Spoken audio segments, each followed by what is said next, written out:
Well, hello everybody. Happy Monday. And welcome to Aquarius Rising Africa. And hello, beautiful Brice. How are you? I'm really, it's so funny, Shanti. I was sitting here like just blowing my nose before we came on, and I was thinking, why the hell I went all morning without my nose itching or running.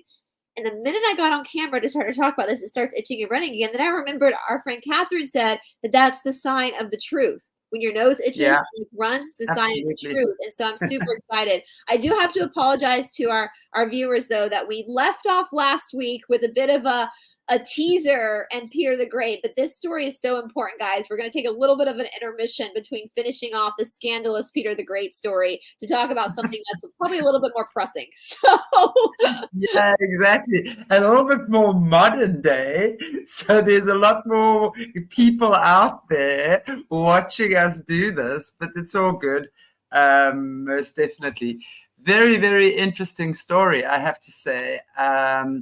Yeah, I was actually watching the show this weekend, but I remember this from yay gone yonder years as well. I definitely remember this from a long time ago. Whether I'm sure they must have covered it in our media or our magazines and stuff here as well.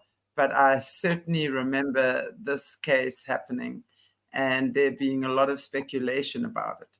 So, welcome, Brice. It's really cool to have you on. And welcome to all our awesome guests. There's Marlena, Silver Linings, William, Jeannie, Jessica. You always, yeah, angel face. It's so good to see you, Carrie. And of course, Esoteric Atlanta, Dragonfly, you as well. So, welcome everybody. Really enjoy having you guys here today.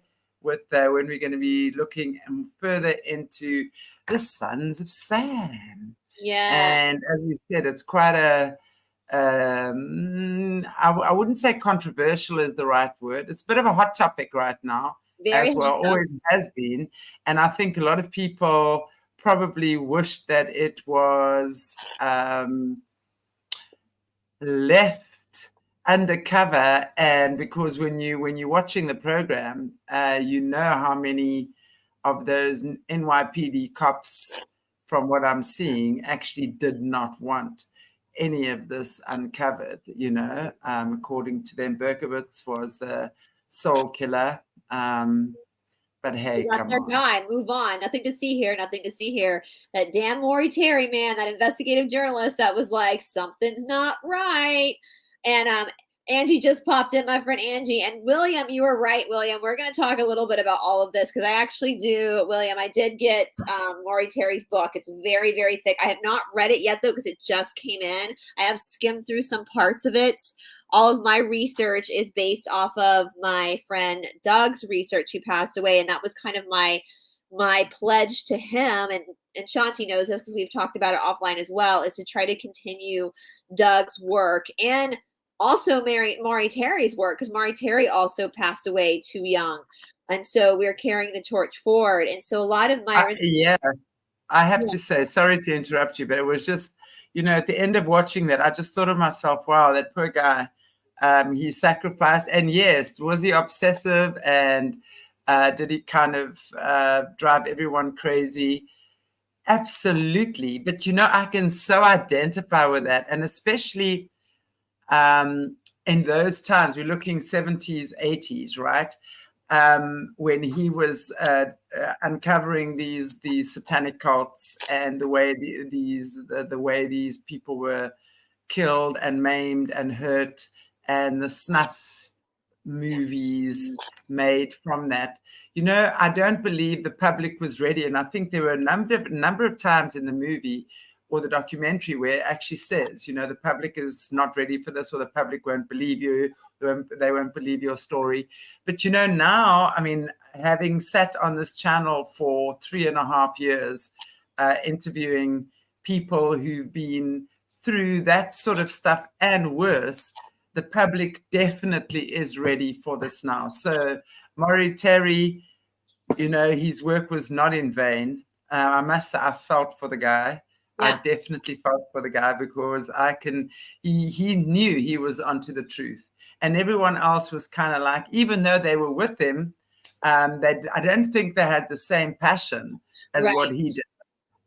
But, you know, it was like, okay, let's do it. But, you know, now everyone is sort of like, the cops are saying no, you know, all of that stuff. It's not really as hot as what you thought it would be. So let's just leave it, story for another day type thing.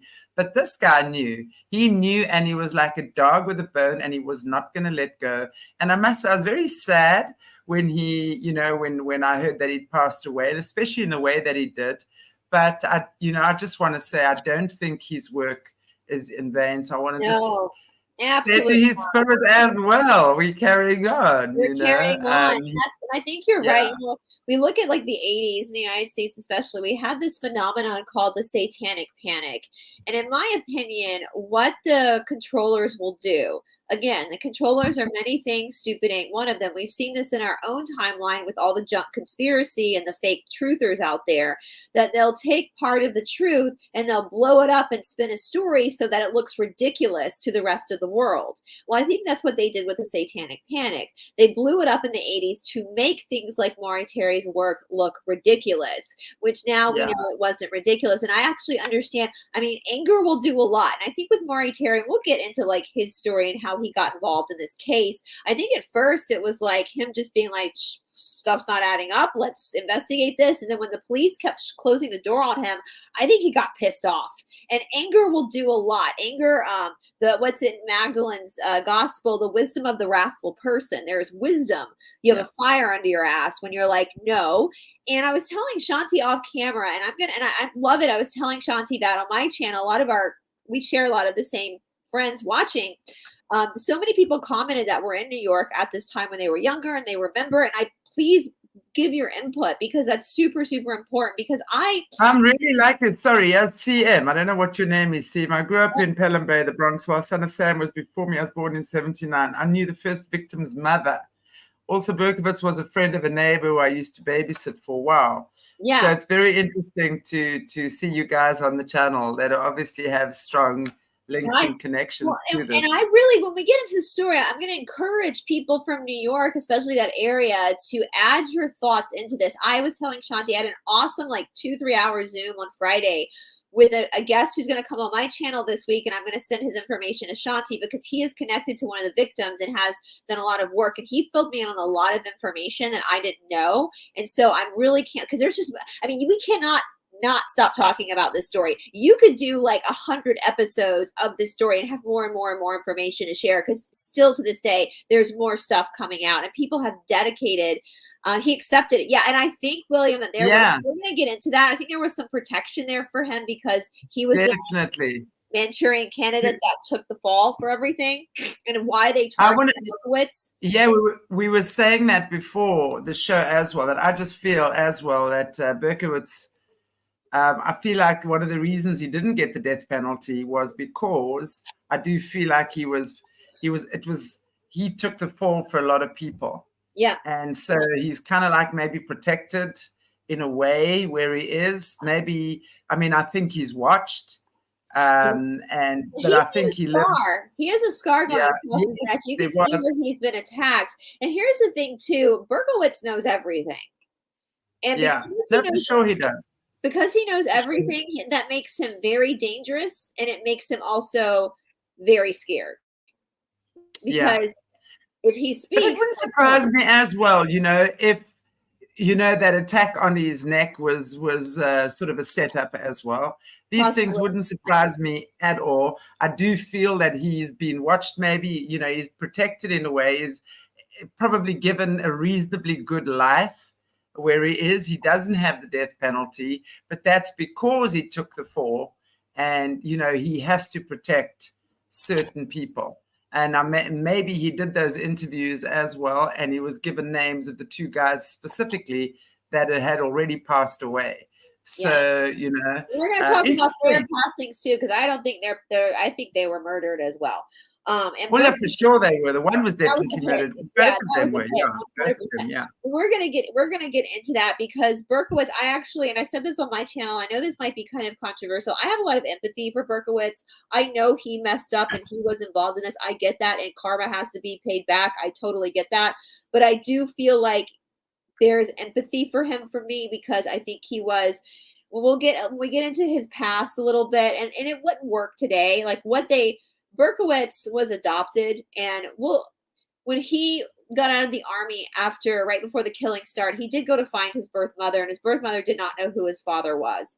And at that point in American culture, it was very shameful to be the product of people who weren't married, to not know who your father was. There was a lot of shame associated with that in the American culture at that time.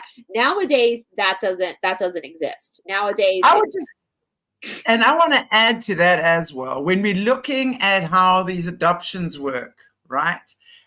Anyone who's been listening to my shows, with especially Kerry Saint, this is why we do these shows, because kids who are adopted are prime targets. You look at Caleb Jade as well, right? You look at a lot of kids that have been taken into the system have been adopted. So oftentimes these are the kids that are used in these programs where they're mind controlled, or they are used, as you said, for a Manchurian Candidate, that sort of stuff, right? Yeah. So the adoptees, if you will, are prime candidates to be used for stuff like this. So it would not surprise me at all if this guy was put into the system at some point as well. And yeah, that's what they do. That's what they do. So that already tells me I would give that a 70% tick. Well, he did show, as a child, Berkowitz did show some strange behaviors. Like, he was obsessed with arson. He loved setting fire on things. And I think looking back on that now, we can see that these are signs of perhaps there being some trauma. But we're going to talk about Berkowitz. As far as his IQ, Berkowitz was very, very smart, but he was not educated. Which we're going to talk a little bit about that when it comes to the letters. So just for you guys who don't know, and I was saying this to Shanti, so I was born in 1983. So I was born 7 years after the Son of Sam murders happened in America. And I was telling Shanti off camera, like, for me, I knew who Son of Sam was because he's a very infamous serial killer in American history and folklore. I just thought he was that crazy guy in New York that he thought his neighbor's dog was possessed and telling him to kill. I didn't give it a second thought. Again, it wasn't in my timeline. I don't know any of the victims. I only have family in New York now, but then I didn't, so it was just kind of like out of sight, out of mind. And when I was looking through our friend Doug Kramer's work, now, once again, Doug has since passed away, very suspicious, but Doug left Scientology in 2008. Just to give you guys a little bit of how I stumbled upon this information, I was looking through Doug's series he did called Raised in a Secret Society. And when Doug woke up from Scientology and Hollywood, after he went through his mental breakdown of realizing you've been raised in a cult, he decided to, in part of his healing process, he took over a decade to research how he was fooled. How did L. Ron Hubbard do this to so many people? And what he stumbled upon first was the power of hypnosis, which then led him into black magic, the occult, Jack Parsons, Aleister Crowley, and that then connected him to projects performed by governments around the world. And be careful how I say this because we are on YouTube, particularly by the three-letter agencies that involved certain projects that was taken from World War II involving paper clips, when they brought, I'm trying to be careful, guys, when they brought Nazi doctors and scientists over to the United States and started these programs up like MK Ultra, all that kind of stuff. And according to the three-letter agency, it didn't work. It was a bust. So we know that's bullshit, right? And that's where all of these things come from. So L. Ron Hubbard, allegedly, the Son of Sam case, Charles Manson, these were all Manchurian candidates who were put out in the world to basically, for lack of a better word, fuck with people, and create chaos and create this kind of, everybody's pointing everywhere.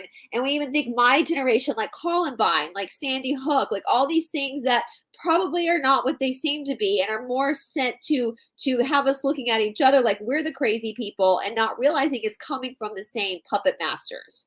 And so I want to just say that as well, talking about chaos, because that's so true. Think energy, right? Think energy. These guys feed off chaotic energy. Yep.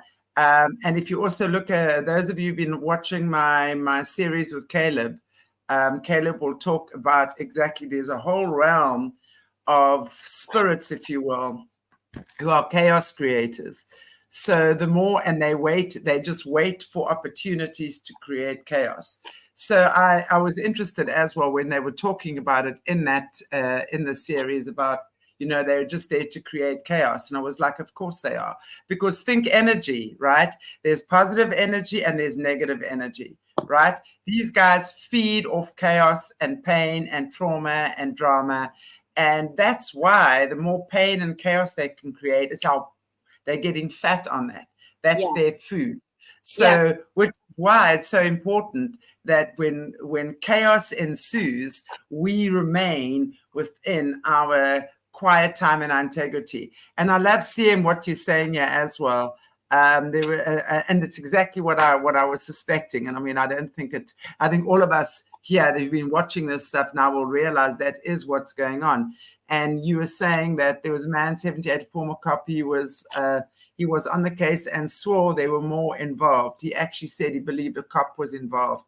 I do believe, because when we're listening to people like Jessie Zabota, and not just her, I've interviewed, I don't know how many survivors over the past 3.5 years. And every single one of them will talk about the FBI, the CIA, or the alphabet boys, as we call them, being involved, as well as police chiefs, police stations. When you're looking at the stuff, I don't know if you guys have been watching this. What's this, Chris? Come on. This case where the guy that recently in 2018 murdered his pregnant wife and two children, two babies. Chris Wyatt or Watts, Chris Watts. That's right. Yeah. And when you watch, he had a girlfriend, right? Yeah. And when his girlfriend was interviewed in the cop station, her father was present. The way those cops were interviewing her was pathetic. Pathetic, I tell you. Pathetic. No doubt in my mind, she's the mastermind behind this, as well as the daddy owns the cop station as well as the cops. There's no doubt in my mind. And we see how the secret societies work. They own these places. These places belong to them. Yeah, so there's no doubt on their uniform. And I know that must be frustrating, because I know that there are cops out there that want to do the right thing. And I know, speaking of the New York cop you met that knew a cop, there are, and another person I've spoken to offline said that he also knew of cops that from the NYPD that also knew that Maury Terry was correct, but their hands were tied. There was nothing they could do about it. Yeah. And I have a lot of sympathy for them as well, because I don't think the average person signs up to be a police officer because they want to get involved in shady stuff. I think they sign up to be a police officer. They want to serve and protect. They want to do the right thing. They want to help people. And when they are, you see in the docuseries where they're given more and more information, they're told just to put it in the file. Don't even acknowledge it. And so This is why this is important. So I'll be 41 in a couple of weeks. So my generation and younger need to be aware of this story. This is why we study history. The same thing. It's because we need to see these patterns, because the more we see it, the more we can't unsee it. And the more we see it, and Shanti's right, and the less we react to it, the less power they have. And so, and the more I know there's controlled opposition out there. I warned Shanti before we went on. There's one account in particular I'm aware of that is allegedly controlled opposition. So they do have their people out there trying to shut down those of us who continue to talk about it. Watching what we're doing with their little eyes. But you know what? I'll bring it on. I've dealt with way more than just name calling. Oh gosh, yeah, I'll tell you something. It's just crazy. I'm not gonna feed into them. That's the thing too. I know we had that. Someone said that, be careful, you don't want to end up like Doug. And I'm like, that's the thing though. They want to scare us into shutting up so that they can continue their games. I don't fear death. I don't want to die. I don't want to, but I don't fear death, and I don't have anything to lose. I don't have any dependents. I don't have any children. I'm in the perfect place to be able to continue speaking about this. And so I'm not afraid. In fact, you're just going to piss me off even more. I'm going to get like Maury Terry and just be like, well, we're going to keep talking about it. Because this is not okay. And the victims of this crime also deserve the truth to come out. And let me tell you, the victims who survived, And the victims, the relatives of the victims who passed away, all believed Maury Terry. None of them were backing what the cops were saying. And we're going to get into that. So let me just kind of go. None of them had the passion that Maury Terry had. I mean, he was like a dog. He was like a pit bull, and he was not letting the burn go. No, and I think it was because he was like, "Screw you guys! The American public needs to know that this is way more serious." There's, in my mind, and I know, guys, I want to make this very clear. I do know that crazy people exist. I do know that there are people in the world who are just bad people who have nothing to do with this cult. I get that.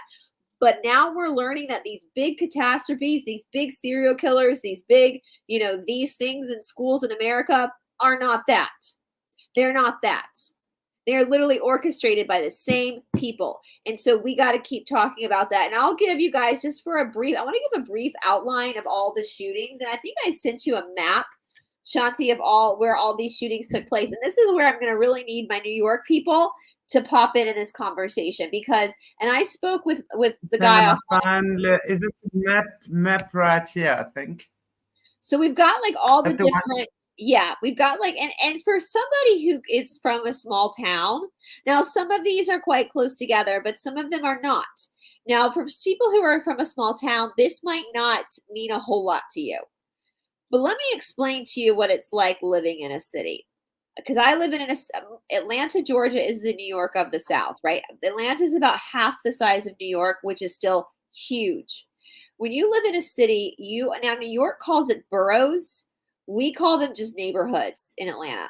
Okay, so I live in Midtown, which is like a neighborhood or a borough of Atlanta. And I typically don't really leave Midtown because everything I have is here in Midtown. Now in Atlanta, we have Buckhead, Brookhaven, Little Five Points, East Atlanta Village, Inman Park, the Fish Market, the West End, Old Fourth Ward. We have all these different neighborhoods or boroughs, and people typically stay within their boroughs because that's where you live, that's where you work, that's where your stores are. So even for me in Atlanta, it's every time my boyfriend and I leave Midtown to go do something in Atlanta, we always, without a doubt, we always comment, geez, I forget how big Atlanta is. I forget how big the city actually is. So when you're looking at a big city with all these different boroughs, like the Bronx, Queens, Manhattan, Brooklyn, you're looking at basically different towns within one big city. And when you're looking at a big city, it's not going to be super easy to get from one end of New York to the other end of New York in a certain amount of time. And Maury Terry, one of the things that Maury Terry did do is he timed some of this stuff. And it was just impossible for Berkowitz to be able to get to certain locations. A shooting would happen, but someone would have seen Berkowitz somewhere else. There's just so even if you take the satanic cult out of the picture, you're looking at logistics of living in a city. Also, when you're looking at a city too, and again, my New York people pitch in with this information, like especially here in Atlanta, we have the APD, which is the Atlanta Police Department.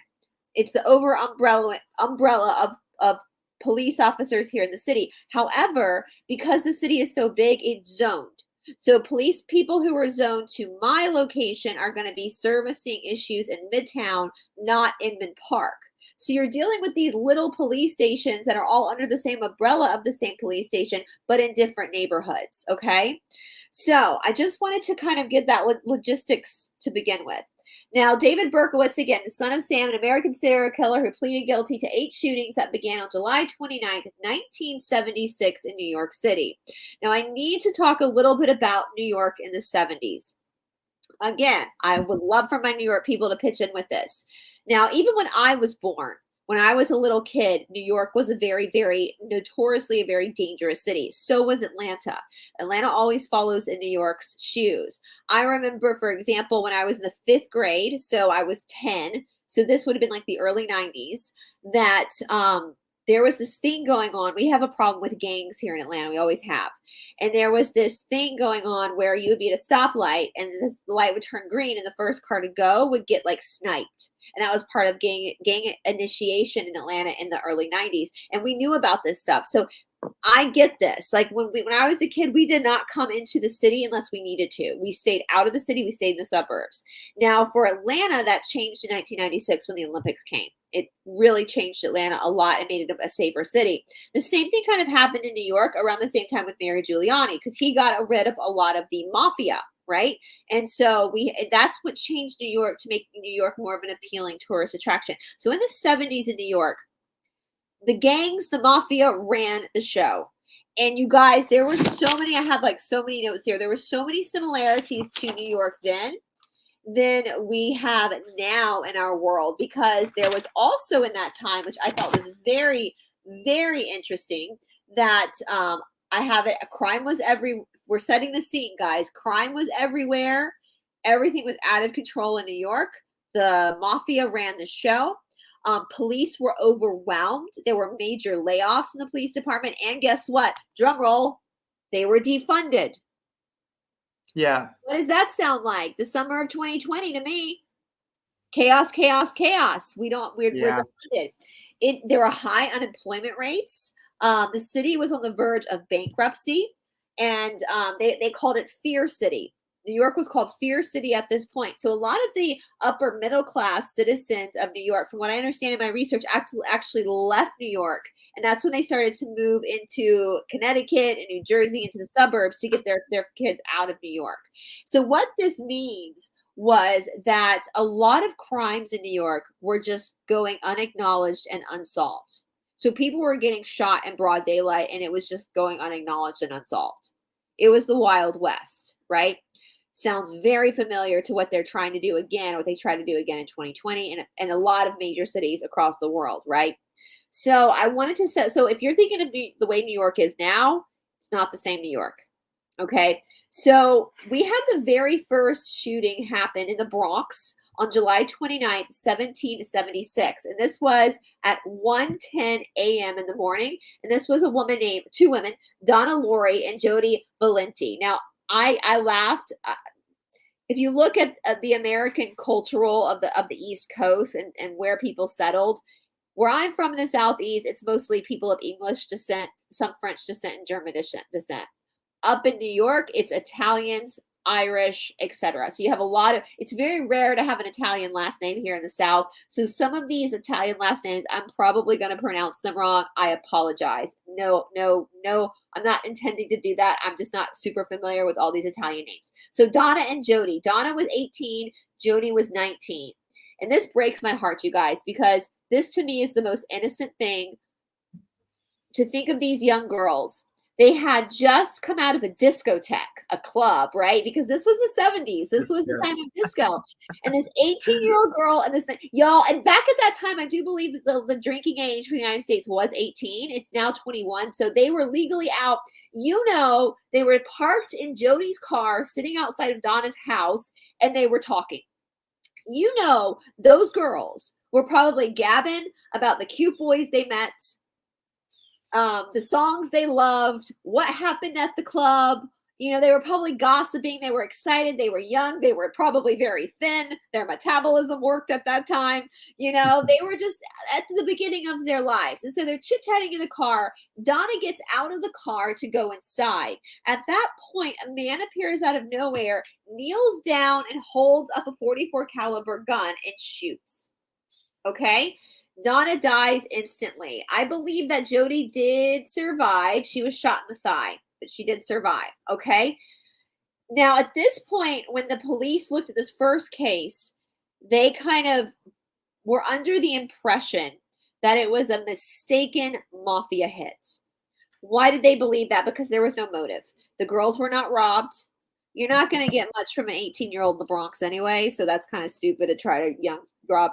They're two 18-year-old girls in the Bronx, and it's in a time period of New York when unemployment was very low, right? They were not assaulted. They just basically, as somebody said in another podcast I listened to, it was like target practice. So they kind of put it to the side, and they thought this was just mistaken identity. The mafia is not going to go after 18-year-old girls. It was a mistaken hit. What are you going to do? Okay. So the second shooting that happened in Queens on October 23rd, 1976. And this was Carl Denaro and Rosemary Keenan. Carl was 20, Rosemary was 18. They were sitting in their parked car, probably making out at night, when their car windows exploded. Now, Carl was shot in the back of the head, and Carl is still alive. He is on the docuseries. He actually ended up later joining Maury Terry's task force to research into this. And what's kind of comical at this time is Carl had longish brown hair. And so it is believed that this shooter thought Carl was a woman. And, you know, because that was a comment. I mean, my boyfriend's best friend had long hair in the 70s as well. And he said, you get beaten up for that in the 70s. Now it's whatever. The man bun is all the rage. But now there's a funny line where Carl doesn't even realize what's happened until he wakes up in the hospital. And I'm paraphrasing what he says. And he's like, I just need to be home by 7 so my mother doesn't worry. And the people at the hospital are like, dude, you got shot in the head. You're not going to be home by 7. He didn't even realize how lucky he was to survive that. Now, I know that some of the controlled opposition has claimed that Carl is perhaps a crisis actor. I want to say crisis actors don't end up with bullets in their heads, you guys. I don't believe that for a second, that is what's happening with, okay? I just want to put that out there, okay? Now, the funny thing about, from what I understand, is that Rosemary, I believe it was her father that was in the police force. So this shooting was taken a little bit more seriously because there was connections to the police. And this is when they realized that the gun being used was a .44 caliber. Now, because of a bullet stuck in the car. Now, I don't know much about guns, but this documentary does go into, you don't buy a .44 caliber unless you're out to kill. The bullet's huge.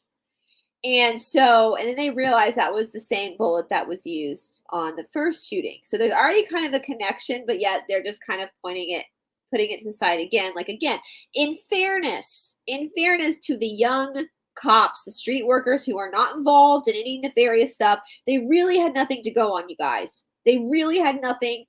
No leads. No one was mad at them. There was no theft. There was no assaults. There was nothing. Like, they had nothing to go on. I don't think at this point they realized this was perhaps a serial case.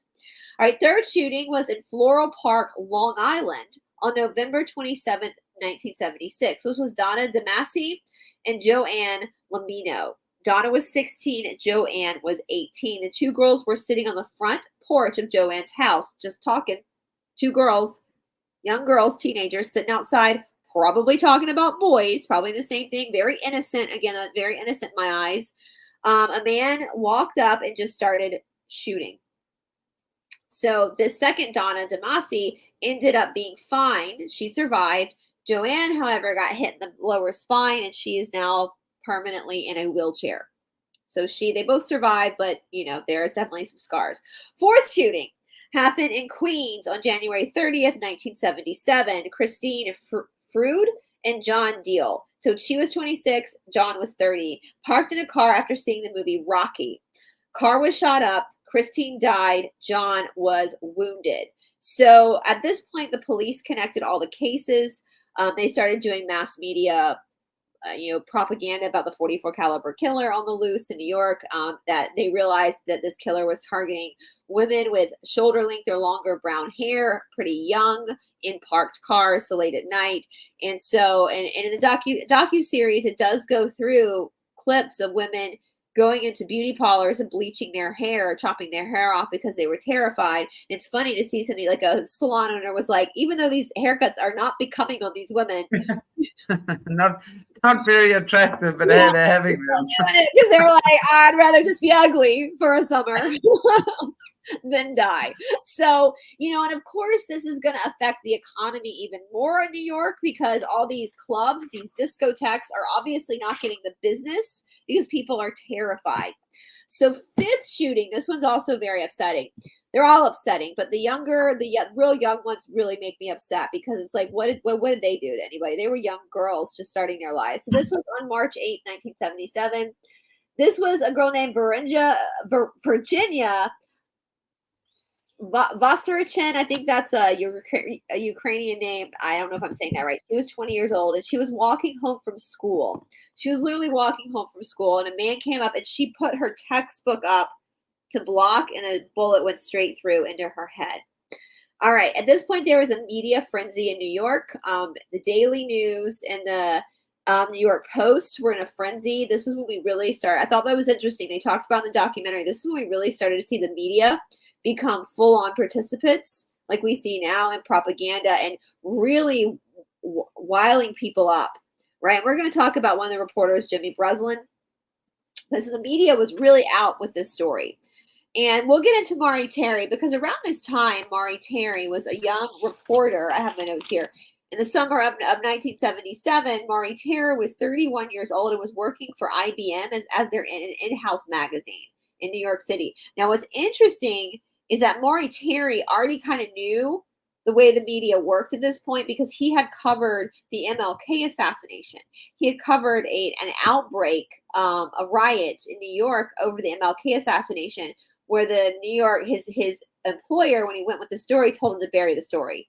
So he kind of realized at that point that the media was pulling a lot was controlling the narrative in a way. So he already had a bad taste with being a journalist in the media. And being in New York at the time of these killings, he became very intrigued by the case. So he was around when this was happening. So just hold that thought for a second, guys. All right, because the sixth shooting is when things get interesting. The sixth shooting happened in the Bronx at 3 a.m. on April 17th, 1977. This was Alexander Asu and Valentina Sereni. He was 20, she was 18. They were sitting in a car by the Hudson River Parkway Service Road. Both were killed. But in this situation, the guy actually left a letter. And this is where we get the term Son of Sam. Up to this point, he was known as a 44 caliber killer. Okay, so this is the first time we're hearing himself referring to him as the Son of Sam. Now, I am going to read part of the letter here, you guys, and I'm going to send you, after we're off, Shanti, a link to a YouTube where the guy I chatted with offline on Friday for a few hours, it's his channel's work. And there's an English lady, like professor, who actually breaks down some of these letters. And she brought up some really, really interesting stuff. So we're going to go through this letter. Stuff that when she said this, I was like, oh my God, she's right. But at first glance, when you look at these letters at first glance, there are two real big things that stand out. One, there's obviously a satanic cult involved, obviously, because they talk about drinking blood. Two, when you first read the letter, you think it's written by somebody who is very illiterate. But this English professor lady, I don't know if she's a professor, but she's kind of an English scholar, actually pointed out that the person who's writing these letters, because this is not the only letter that was received, is actually very educated, and he's using styles of writing that were used by like William Faulkner, Walt Whitman, like in order to write. And when she said that, I went back and reread it, and I reread it with different eyes. Okay, because there is, and we're going to see some misspellings. And I now believe a lot of these misspellings were done intentionally. So when we look at work like Mark Twain, for example, in his writings, they use what's called local color. And this is important to the story because there are things in this letter that I don't pick up on as an Atlanta kid. But people in New York would have picked up on it because of the local color. Now, what do I mean by this? So let's say you're writing a fictional story. And let's say, for example, you have, in my case, you have a Southern woman in the story, this character of this old Southern woman who has a very Southern accent, a particular Southern accent, let's say an educated Southern accent. So we have what we call local color, colloquialism, yes, exactly, as well. It's also what this can be called too. So let's take the word car, for example, C-A-R, car. A standard American accent is car. Now, if you are a Southern woman of high caliber, you're going to say caw, the caw, get in the caw, right? That's how they say car. Well, let's say you're writing and you want that accent to come across. You're going to spell car differently so that it comes across the way you want the accent to come across. You're going to spell caw as C-A-A-R, A-A-R, C-A-A with no R, so that the person reading it is going to say it the way that the character would say it. Does that make sense? So we're seeing some of these misspellings in this letter, I think intentionally, in order to deliver a point to what's happening in the local color of New York. And so let's look at the first letter. Now, the first letter was actually addressed, I believe, to one of the police chiefs on this who was working the case. And he says, I am deeply hurt by you calling me a women hater. And he spells women, W-E-M-O-N. Women hater. I am not, but I am a monster. I am the son of Sam. I am a little brat. Now, I didn't know this, you guys. I just learned this. Brat, that is, it comes from like demonic spellcasting. I didn't know that. Jesse would, or Caleb, either one of them would have probably more information on that. So be careful calling someone a brat, because he uses that and he puts in quotation marks. So let me go back to the again. I'm deeply hurt by you calling me a women hater. I am not, but I am a monster. I am the son of Sam. I'm the little brat. When Father Sam gets drunk, he gets mean. He beats his family. Sometimes he ties me up to the back of the house. Other times he locks me in the garage. Sam loves to drink blood. Go out and commit and kill, commands Father Sam. Behind our house, some rest. Mostly young, raped and slaughtered. Their blood drained. Just bones now. Papa Sam keeps me locked in the attic too. I can't get out, but I look out the attic window and watch the world go by. I feel like an outsider. I am on a different wavelength than everybody else. Programmed to kill. However, to stop me, you must kill me. Attention all police. Shoot me first. Shoot to kill or else. Keep out of my way or you will die. Papa Sam is old now. He needs some blood to preserve his youth. He has had too many heart attacks. Too many heart attacks. Ugh, he hoot if it hurts, sonny boy. I miss my pretty princess most of all. She is resting in Our Lady's house, but I will see her soon. I am the monster, Beelzebub, the chubby behemoth. I love to hunt, prowling the streets, looking for fair game, tasty meat. The Weemon, so spelled again, W-E-M-O-N, of queens are the prettiest of all. It must be the water they drink. I live for the hunt. My life. Blood for Papa. Mr. Borelli, sir. So that's Joe Borelli, one of the cops in charge of this. I don't want to kill anymore. No, sir. No more, but I must. Honor thy father. I want to make love to the world. I love people. I don't belong on earth.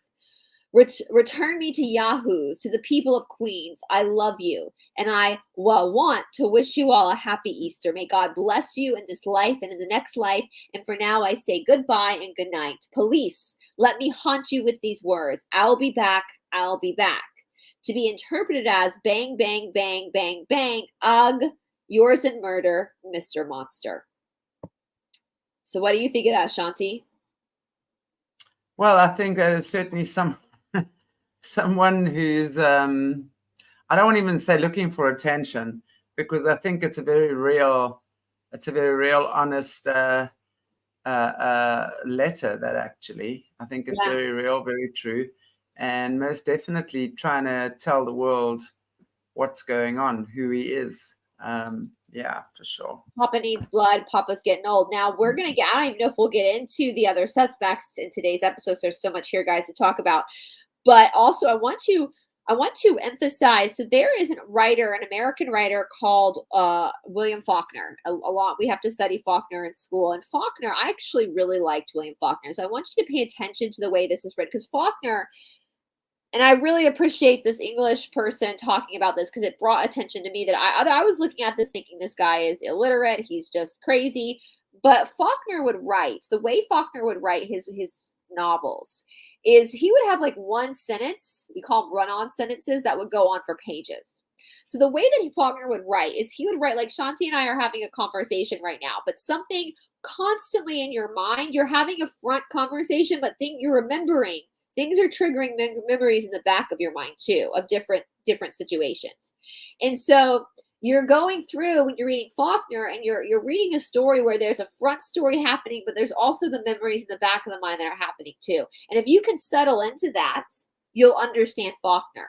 If you try to read Faulkner from a grammatic perspective, you're not going to understand what he's saying. But if you settle into like the rhythm, I actually love Faulkner. In one of my classes, I was the only one that could read it and understand what he was saying, because I was able to settle in and just understand that this was being written in the perspective of you actually living the experiencing, having these memories and these thoughts while experiencing the conversation happening at the moment. So if you look at this letter, this first letter, you can see the same thing. It's happening. Because he's writing about he's programmed to do this. He's not going to do that. He needs to make his dad happy. His dad beats him. He's basically been programmed his whole life to do this. But he's also saying, I don't want to do it. I don't want to do it. Exactly. Please stop. He doesn't want to do it. I don't want to do it. So it's two things. One, up here, I'm Mr. Monster. I'm scary, raw. I'm going to hurt you. And the second, while simultaneously, is that please help me. I don't want to do this. I don't want to do this. Some consciousness that's there that this is wrong. Right. And so when I look at it that way, I have empathy, but we're going to see that Berkowitz probably did not write these letters. And we're going to get into that when we get in. No, so that's definitely not Berkowitz. Yeah. And the way, again, if you guys are really, I'm going to send you the link, Shanti, to the episode. It's 2 parts where they go through these letters and this English person talks about all of this. Right. So it makes more sense where you're looking at somebody to write in this style means that you have to have had at least an undergraduate degree. She's like, even high school students, unless they're truly skilled writers, would not be able to write in the prose that this person has written in. This is somebody who has an education that was able to and he's naturally intelligent. That is able to actually call a channel both parts of himself. And I say himself because it's for sure a male. For sure.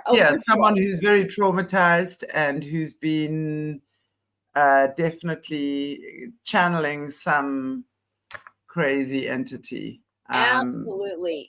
Yeah, but at the same time, as you say, has that consciousness that I don't want to do this. I don't want to be this. There would be times, no doubt, when he would be witnessing things that Papa Sam is doing and being also subjected to that. But is able to move in between the 2 aspects of himself. Right. And that took forethought. And we're going to get to things in that letter, like bodies that are buried in the backyard. We haven't even talked about Untermeyer Park yet, which we will get to, guys. I just want to get through the basic timeline first so we understand where this is coming from. Well, before the 7th shooting, a man named Jimmy Breslin also got a letter. Now, let's talk a little bit about Jimmy Breslin. Jimmy Breslin was a reporter in New York at this time. And at this time, in 1977, 76, 77, most journalists, you did not know what they looked like. All right. There was no social media. There was no Facebook, no Instagram. And usually it would have the title of the article written by in their name, but you had no idea what the person actually looked like. Well, Jimmy Breslin was different because Jimmy Breslin had a headshot, a picture of himself right beside his column. Okay, and I heard someone talk about this letter really fed Jimmy Breslin's narcissism, which I kind of laughed when because I'm learning this. I'm like, that sounds kind of nice to be a journalist without your picture up there, because then you can actually just live your life normally, right? So Jimmy Breslin also gets a letter because he's been covering the Son of Sam. So now we see the Son of Sam toying with the media. So let's look at Jimmy Breslin's letter. All right, and again, this is delivered to the Daily Mail on May 30th, 1977. So I'm going to read the first line to you, Shanti, and I'm going to ask you what you think of what this first line means to you as someone from South Africa. And I'm going to tell you my perspective because I learned something. And the people from New York, don't say anything yet because I want to talk about this because I just learned this and I thought, why the hell didn't the NYPD look even deeper into this? Because I didn't know this. I'm not from New York. Only people from New York would have known what this meant. Okay, so the first line is, hello from the gutters of NYC, which are filled with dog manure, vomit, stale wine, urine, and blood. When you hear hello from the gutters of NYC, what do you think of, Shanti, off the bat? Well, obviously it's New York City. So I want to say that it would definitely be the underworld of some aspect, like the underworld. I don't see it as a physical thing that is like literally in the gutters. Yeah, that's kind of when I read the gutters, I was like, oh, downtown Atlanta, like you would say the workings of the street. Y'all, okay, New York people, the gutters was slang for the aqueduct tunnel systems. Right. Yeah. Under Meyer Park. They called him the I was God. going to say that sounds to me like it could be tunnels, but I mean, I'm not sure if he's talking. It was a specific tunnel, the aqueduct. It was a specific tunnel system. It wasn't just any tunnel system. It was a specific tunnel system that ran to Untermeyer Park in Yonkers, which we're going to get to because this is really important, guys. Untermeyer Park is its own episode. So you have right here in the beginning of this letter, they're talking about a specific location, a tunnel that's running into Yonkers, into a park that has, at this point, has gotten calls from people in Yonkers because they're hearing chanting and satanic shit going on. We're going to get into that, though. Well, I did a whole episode on Untermeyer Park. We're going to get into that, but I just wanted to point that out. So when I first had someone from Atlanta, Georgia read this, I think, oh, they're talking about like the underworld of, the downtown area where it's kind of gross and they're prostitutes. And I don't think of a specific location on a map. But if you're from New York, as I just recently learned at this time, you know exactly where they're talking about. It's like if somebody said to me, Shanti, if I said, oh, it's down in the Bluff, what does that sound like to you? When I say something, that store is located in the Bluff, what does that sound like to you, the Bluff? We have a bluff in Durban, which is on the harbor. So that says it all. I would immediately associate it to that, right? We have a bluff here in Atlanta. And the Bluff, and somebody's laughed at this before. If somebody says it's in the Bluff, I'd be like, fat chance I'm going down there. That is where the most violent criminals live. It's where cops don't even like. Harbor. Yeah, it's the harbor. We're all the. I'm like, fat chance, dude. I'm not going to the Bluff. Like when Trump had to turn himself into Rice Street Prison here in Atlanta, people were like, you should go there. I'm like, that's in the Bluff. I was like, I'm a woman by myself. I am not going to go stand in the Bluff all day. I'm not that stupid. Right. So, we have different. So when someone's in Atlanta says it's in the Bluff, you know that you're dealing with some very sketchy stuff. You don't want your car to break down in the Bluff. Right. So we know that in Atlanta, if someone said hello from the streets of the Bluff, we would know where that location is. Right. It's just across the freeway. Right. It's a specific place. Yeah. It'll be a specific place. Yeah. It's a specific place. So that is something that NYPD knew, and I'm so grateful the person who shared that because that is literally saying I'm coming from the tunnel system into Untermeyer Park where we do satanic crap. All right? Yeah. So now, and we're going to talk about dog manure because unfortunately with the group that they do get into sacrificing dogs, which we're going to talk about probably. What is their obsession with German Shepherd dogs? I mean, I don't know. I'm going to have to dig even more into dogs. Yeah, that for me was very heartbreaking. Yeah, it's beautiful, and they're all standing there holding their German Shepherds, and then on many occasions you hear them speak about the sacrificing of dogs and what it sounded like. Some people said, "I've never heard anything so horrible before." Yeah, we're gonna totally get into that because that happened all in Untermeyer Park, where this is alluding to, which gets into the other suspects. So he says, "Hello from the sewers of NYC." Which swallows up these delicacies when they are washed away by the sweeper trucks. Hello from the cracks in the sidewalks of NYC, and from the ants that dwell on these cracks and feed in the dried bloods of the dead that has settled into the cracks. JB, or Jimmy Breslin, I'm just dropping you a line to let you know that I appreciate your interest in those recent and horrendous 44 killings. I also want to tell you that I read your column daily, and I find it quite informative. Tell me,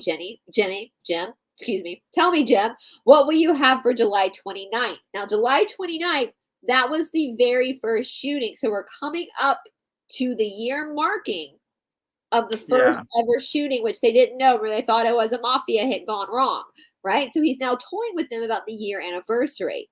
All right. You can forget about me if you like, because I don't care for publicity. However, you must not forget Donna Laurie.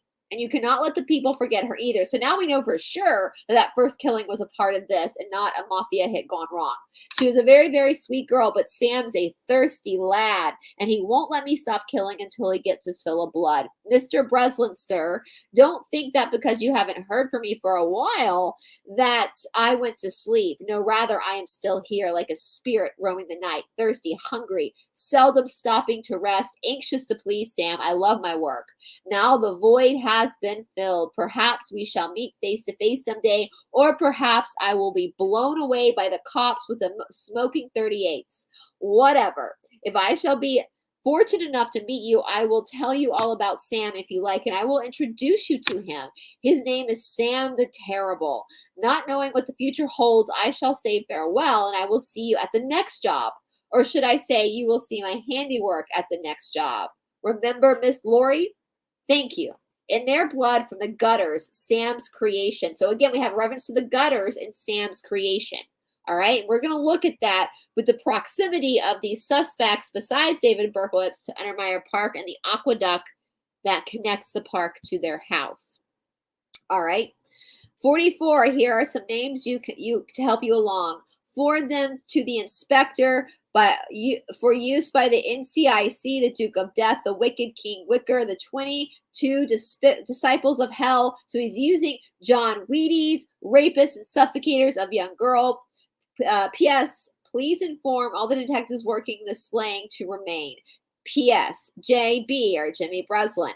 Please inform all detectives working the case that I wish them the best of luck.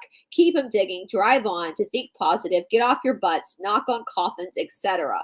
Upon my capture, I promise to buy all the guys working the case a new pair of shoes if I can get up the money. And he signs it the son of Sam. So there's a lot there, you guys. And we're going to get, I cannot wait. We're coming up to an hour, so we have to get through the rest of these, but we got to start, I think, next episode with Untermeyer Park, because that's what all these letters are pointing to. So the seventh shooting, so let me, so the first shooting again was July 29th, 1776. We did have a seventh shooting in Queens on June 26, 1977. This was a Salvatore Lupo, who was 20, and a Judy Placido, who was 17. They were sitting in a parked car, again, when they were shot at 3 a.m. Both survived. Now, if you watch the documentary, they get their whole Omega Task Force, which is what's called the Omega Task Force, to go out and just wait for this killing on the year anniversary, but nothing happens. However, on July 31st, a few days later, 1977, we have what's going to end up probably being the Mac Daddy of all killings, which is Stacy Moskowitz and Robert Violente, both 20 years old. It was their first date and they were making out. Stacy died. Robert went blind. Now, Stacy Moskowitz was a blonde. And when we get deeper into this case, this is when we get into snuff films. It's her case specifically that ties us into Studio 54, which ties us into Hollywood, a Hollywood producer that was running these weird sex parties. So this case specifically. Yeah. Now, David Berkowitz was arrested on August 10th, 1977 due to a parking ticket in the area. All right. After he was arrested, he basically said, "You got me. I'm the son of Sam." He confessed. All right. And so at that point, case is closed. NYC is giving themselves a round of applause, patting themselves on the back. People are getting elected and getting promoted. And they do all these news conferences. They're looking all super proud of themselves. Oh my gosh, it's like such a bunch of wankers. Excuse me. Oh, absolutely. Meanwhile, we've got Maury Terry going, these things, one of these things is not like the other. We're starting to look at literally the idea that you can't be in multiple places at one time, especially in New York City. And so this investigative journalist, this little man, does not, I don't say little man to be mean, like he's not tied to any big publication or anything. It just goes to show you what people in today's world on YouTube can actually do. Look what Maury Terry did. He started going, this isn't right. And I think it was the letters too that tipped him off, because he's from the area, that there's something strange going on. Something doesn't smell right. I'm surprised that they didn't make an attempt on him. I was like, waiting at the end of the movie to see if they really had made an attempt on his life. But from what we've seen, I think there was some attempts, though. I mean, I don't know if I sent you the clip from Doug's research, where even Scientology fair gamed. We're going to get into his connections, how all this connects to Scientology, to the Process Church, but Scientology fair gamed Maury Terry. And if you haven't seen so there was a lot that Maury Terry went through that. And also we have to remember too, again, this group is many things, stupid ain't one of them. Maury Terry started to make some big splashes. If he were to end up dead. It would prove it Yeah, right. they wouldn't necessarily do it in like a shooting him, but they have so many ways, like an accident or something like that. Like they have ways of also making these things look accidental. And we're going to talk about that with Michael Carr and John Carr coming up.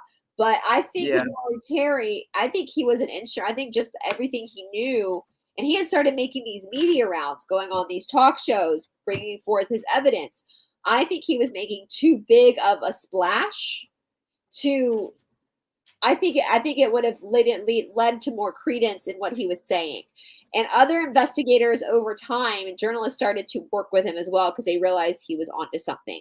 And I feel like, Chantelle, at an hour, I feel like that's a good pause because when we open up into Untermeyer Park and the Carr family, that's going to be a whole other can of worms to get into. So we should probably pause it there. What do you think? Yeah, I think so. And what we can do is actually on Wednesday, we can continue. Instead of doing Wellness Wednesday with our stuff, we can maybe continue with the Sons of Sam. Yeah. So join us then on Wednesday. I think it's 6 o'clock my time. 11 o'clock. Yeah. So we can continue it there. But very interesting, and good to know that these things are being revived when people think that they are dead and buried. But these are the times for things to start surfacing, right? Yep, absolutely. And I will talk all about Untermeyer Park and everything I learned about Sam Untermeyer, because that's the thing too, you guys. There are lots of Sams in this case. And we're going to talk about now. I think he's specifically referring to Sam Carr, who we'll get into. But the guy who created Untermeyer Park was a man named Sam as well. And he had a lot to do with the corruption in our government today. He was behind a lot of the Federal Reserve stuff. He was honeypotting before honeypotting was a thing. He was the Epstein of. So there's a lot going on here, guys. And I can't wait to talk about Untermeyer Park and the aqueducts, because that's where it's like, oh my God. In the Process Church, I mean, oh my God. Like, this is where you start going, and the connection to Charles Manson. Now, remember, Charles Manson happened before Son of Sam. We're kind of going backwards because we are going to cover, I am going to get into Charles Manson. I just got Helter Skelter. So I am going to connect it back to Charles Manson eventually, but we're kind of breaking it down. So we're starting at the end to then move to the beginning of this thing. So, yeah. Indeed. Well, super interesting. So y'all, thank you so much for watching and joining us on another awesome, marvelous, mystical, mythical, mysterious Monday. Maury Terry Monday. It's a Maury Terry Monday.